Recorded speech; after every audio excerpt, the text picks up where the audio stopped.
Mga paps, nag-live na nga pala yung node sale ng Nemesis Downfall. At sa mga hindi pa pala nakakaalam nito, ayan, ginawan ko naman yan ng review. So, panoorin nyo na lang. At ito, mabilisan na lang din. So, libre to mga paps. Walang bayad yung paglalaro nito.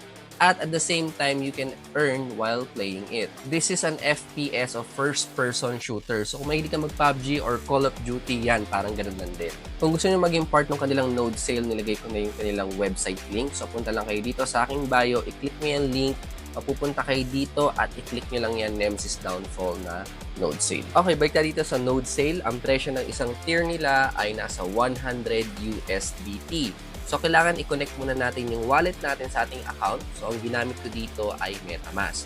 At kapag mag-transfer kayo ng funds mga paps, please make sure na ang gagamitin niyo ay ERC20.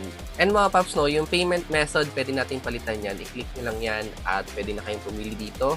So, USDC, USDT, ETH, or Gala. Pero lahat yan under ERC20.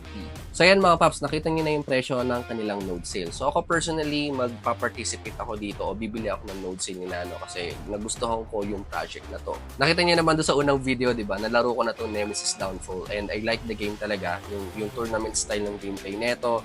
And especially the graphics, no? Malupit mga paps. At syempre, kapag naging node operator kasi tayo, makakapagbigay tayo ng support sa kanilang core gameplay and sa content distribution process. At idagdag ko nga lang pala, no, magkakaroon pala sila ng tournament this coming August 28 sa High Ground, Quezon City.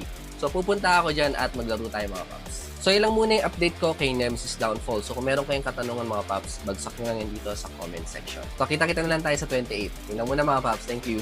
Bye-bye.